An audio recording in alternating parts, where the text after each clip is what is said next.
Hello, I'm Sally Lloyd-Jones, author of the Jesus Storybook Bible, which tells the story of God's wonderful, never-stopping, never giving up, unbreaking, always and forever love. Welcome to the show. Today, we're celebrating an anniversary. I can't really believe it's 15 years, but it is. It's the 15th anniversary of when the Jesus Storybook Bible was first published. So we thought we'd look back at the inspiration for writing it and celebrate together all that God has done in those 15 years. I'm reminded of what my friend Amy Grant shared in our very first podcast episode, in episode 1, where she shared about loaves and fishes moments. She was thinking about that little boy who gave Jesus what he had, who gave Jesus his not enough, and how God made it more than enough, turning a tiny lunch of just 5 loaves and 2 fish into enough food to feed 5,000 people, with leftovers. Amy's mindset is that when she walks into a situation that is above her or way beyond her, when she feels inadequate, she asks herself this question, quote, "What do I already have? I want to share it. I want to share it believing that a little bit can go a super long way in God's hands." End quote. That really describes everything I believe about writing the Jesus Storybook Bible. I was overwhelmed at the idea of even attempting to tell the story of the Bible in a way that little ones could understand, in a way that they could grasp the magnificence of the love God has for them. I knew if God didn't do it, it really wouldn't get done. So I gave him what I had, and God did the rest. So in this episode, we're going to share how God took our not enough, mine, Jago's, the whole team's not enough, and made it multiply into all he wanted it to be, as only he can do.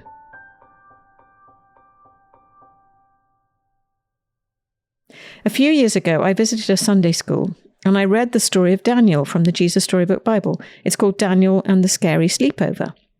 And I was reading to some 6-year-olds. And one little girl in particular was sitting so close to me, she was almost in my lap. Her face was bright and eager as she listened to the story. She was utterly captivated. She could hardly keep on the ground and kept kneeling to get closer to the story.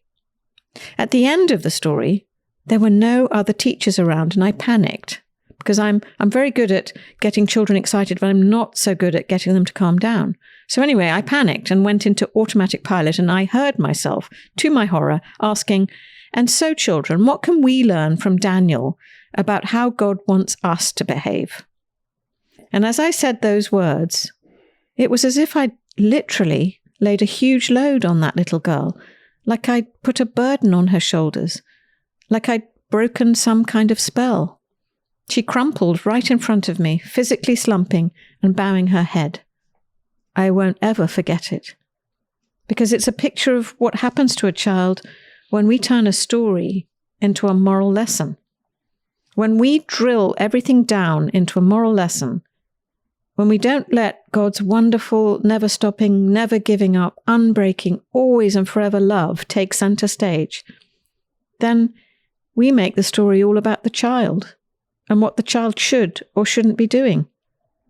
We make it all about us. But the Bible isn't mainly about us and what we're supposed to be doing. It's about God and what he's done. It's about the God who just can't stop loving us, who moves heaven and earth to be near us. Reading from the introduction to the Jesus Storybook Bible.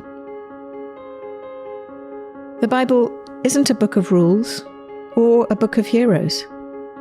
The Bible is most of all a story.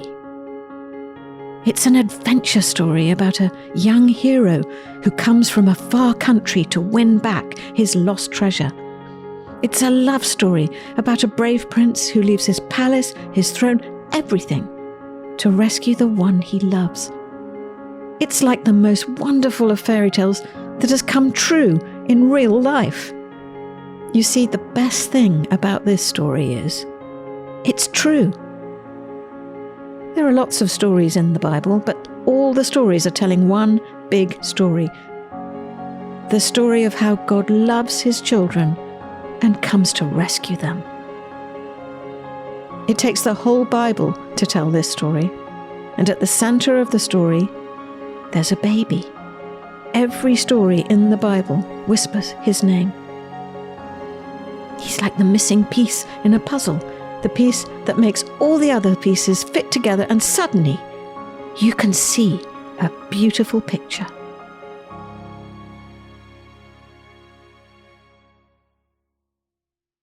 Now, a picture book is a story told in two languages, word and image. So the words are only half the story.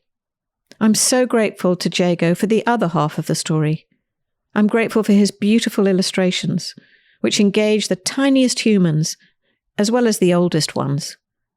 His illustrations that show all of God's children in all of their wonderful, unique diversity, and his illustrations that have that key ingredient to any children's book: heart.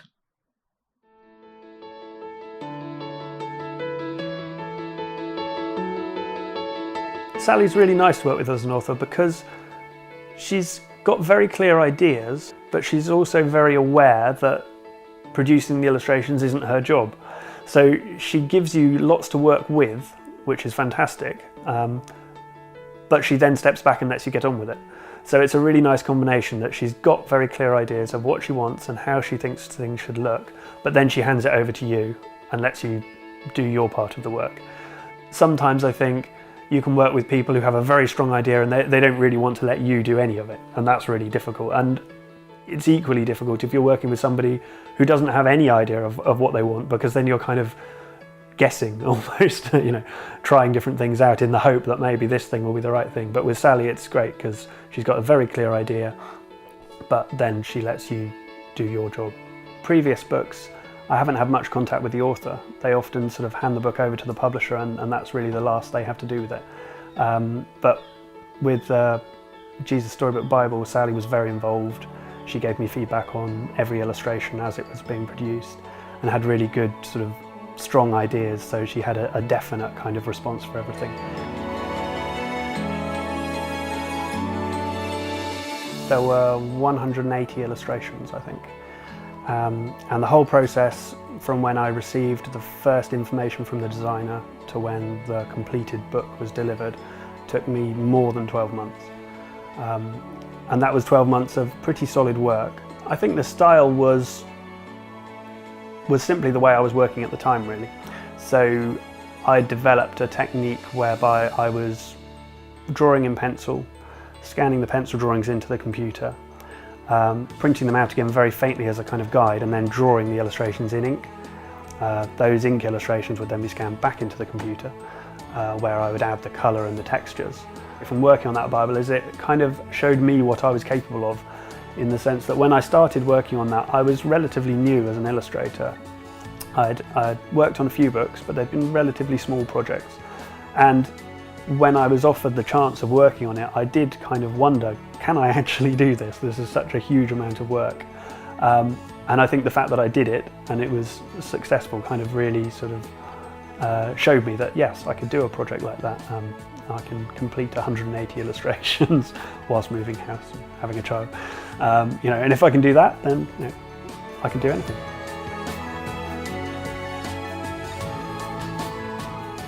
I hope that people remember the illustrations, because when I think back to when I was a child, I have really vivid memories of illustrations from books, and they obviously really kind of seeped into my subconscious. And so I guess I hope that that years from now, children will kind of have fond memories of the illustrations in the books that I've done.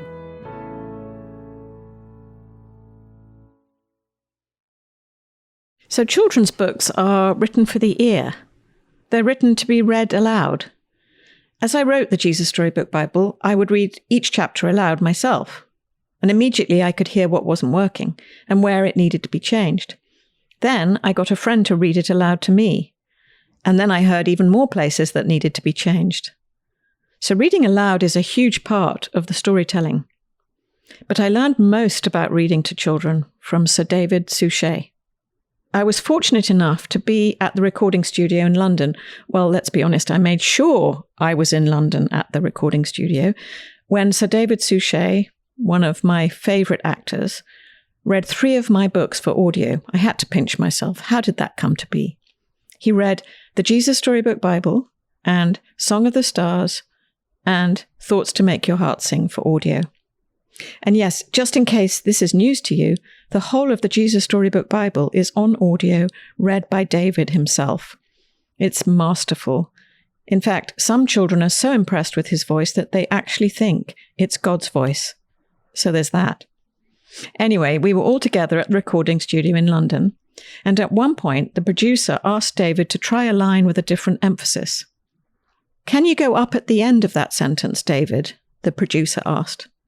And David said, "I knew you'd ask me that. I tried it like that and I sounded like a cow. But I'll do it and you'll see I do sound like a cow."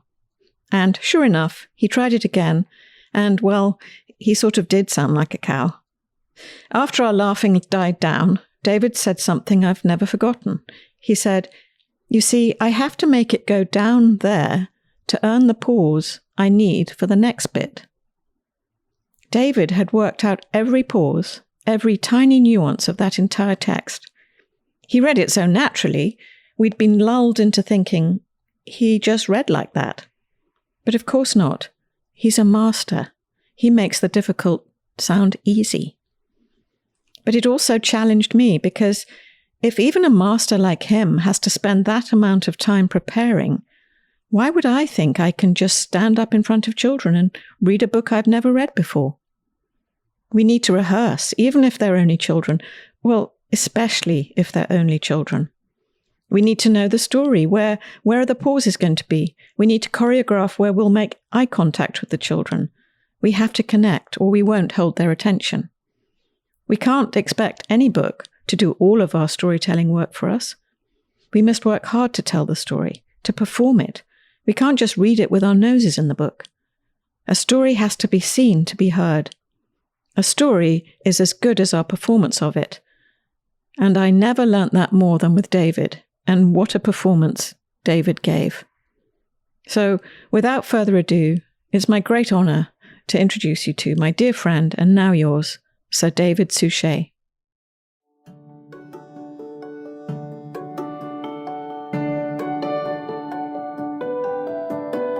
The Jesus Storybook Bible was, for me, my first acquaintance with Sally's works, and I found it extraordinary. And what I found most extraordinary was the reaction of everybody who has read and listened to it. And I'm convinced, actually, that Sally has quite a unique gift. It's her way of making that which today might seem a bit dull and over-familiar very alive and fresh. Sometimes the things in the Bible become so commonplace that you think you know them. But Sally has this gift of extracting them from the Bible, great themes, great complex themes, and makes them so very simple, which is what I think maybe the Bible was meant to be in the first place. And I think that us human beings can overcomplicate it. And Sally has opened it up in a wonderfully fresh, unique way. And may I say, not only for the little ones or children, but for people of my age too.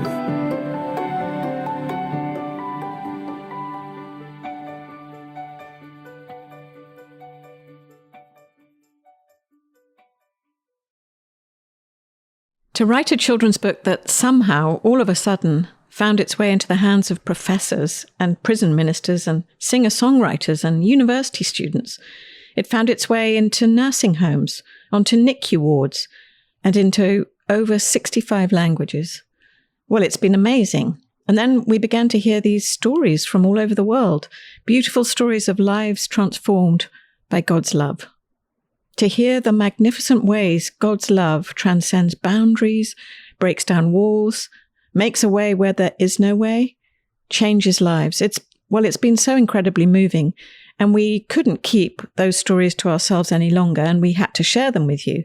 And that's why we launched this podcast in the first place, to inspire and encourage you as you listen to these stories of the beautiful ways grace can transform life.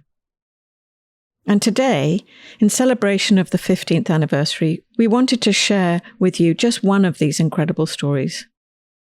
So, without further ado, please welcome my friend and now yours, Rachel George, from Room 423 Bibles.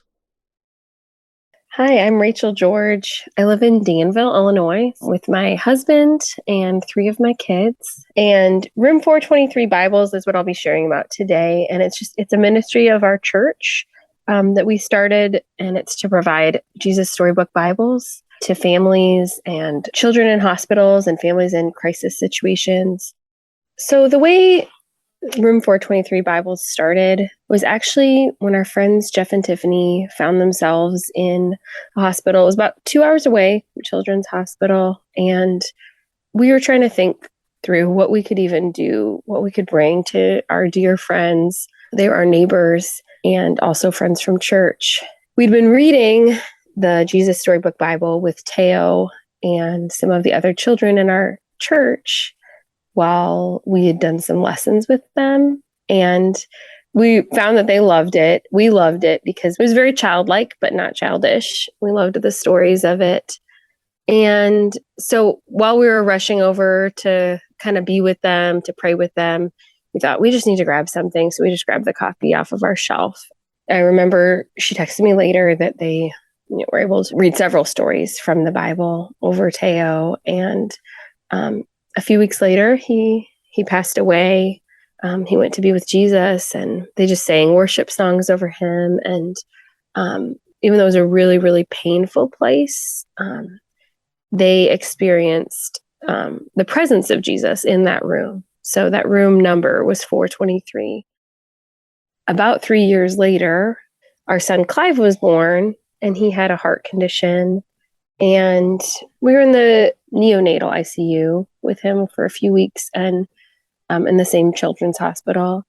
And he suddenly had an episode which caused his heart to crash. He was in cardiac arrest. And we came to find out a couple days into the stay that it was the exact same room that Jeff and Tiffany were in with Teo.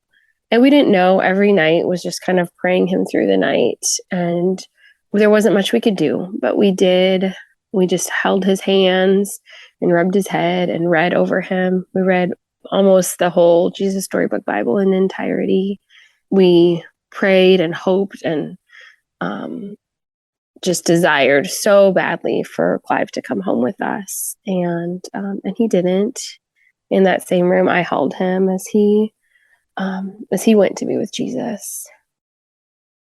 We, just like Jeff and Tiffany, just experienced a lot of holiness in that room. It's just so hard to explain because it was such a painful experience, but it was also a room where, we felt very, very close to Jesus, where we felt just so desperate, so, on our knees before him. So after we left, we just knew that there was just something special that God was doing on all of this, and in bringing our stories together and having these 2 little boys who would have lived a block apart. Clive never actually got to come home. We had the services for Clive. People were asking what they could donate to and what they could do. And so we just decided to set up a fund through our church and collect money. And we weren't positive at the time what we would do with all of it. But pretty soon afterwards, we decided to, under the umbrella of our church, just to do a ministry called Room 423 Bibles. And basically our goal, our mission is to just provide Bibles to families in crisis situations, and especially families whose children are in the hospital. And for parents, especially, the full book of the Bible is just so overwhelming to open up when you're in a crisis. It just feels like you don't know where to start, especially if you're not familiar with the word. And so to have these children's Bibles, they're for the kids, but they're also for the whole family as the parents read over them. And hopefully find a lot of truth and a lot of hope within the pages.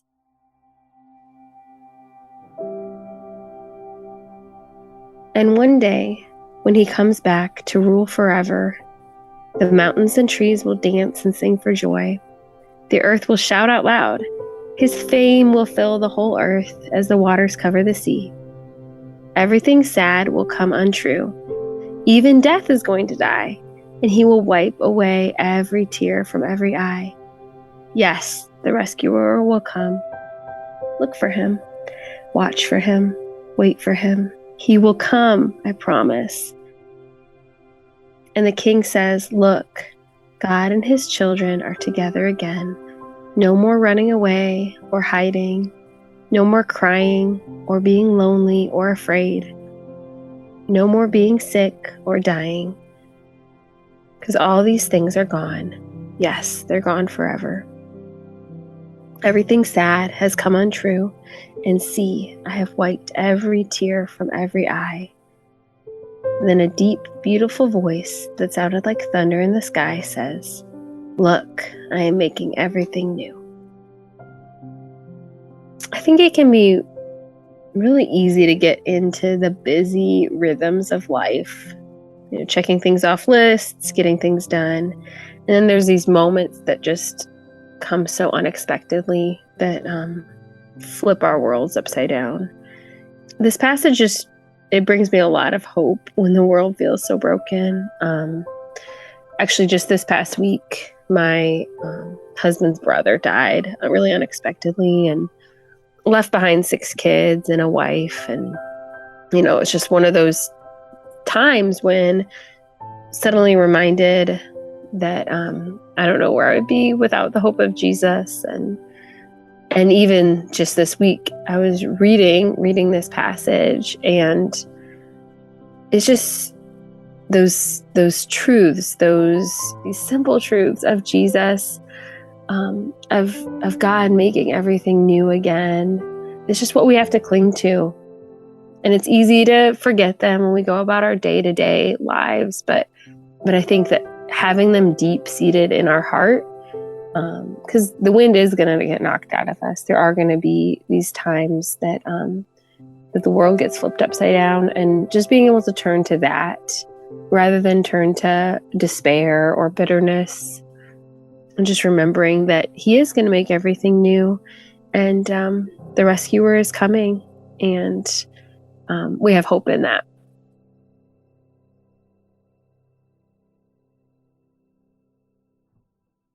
When I go into schools and churches, I usually ask children 2 questions.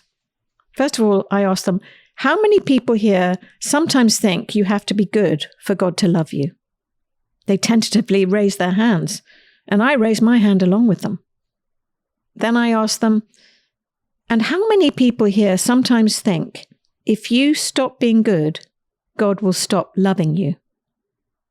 Almost without fail, every hand goes up. These are children in Sunday schools. These are children who know their Bible stories. These are children that think if they mess up, God won't love them. Somehow, they've missed the most important thing of all. They've missed what the Bible is all about. I wrote the Jesus Storybook Bible for all the children like them, and for the child I once was. My prayer in writing the Jesus Storybook Bible was that children would meet that rescuer in the pages of the book and know, without any doubt, that God loves them. Not because they're good, but because he is, and that he won't ever stop loving them, that he loves them with a never stopping, never giving up, unbreaking, always and forever love.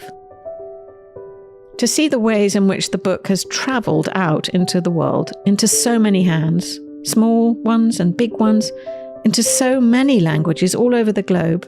I think we're now at 65 languages. It's way beyond anything I could ever have dared to imagine or dream or hope. Immeasurably more. I'm so grateful to the translators, the publishers, the team at Zondervan, and most of all, to all of you for sharing the book with friends and relatives and random strangers. None of this could have happened without you. It's incredible and wonderful and miraculous.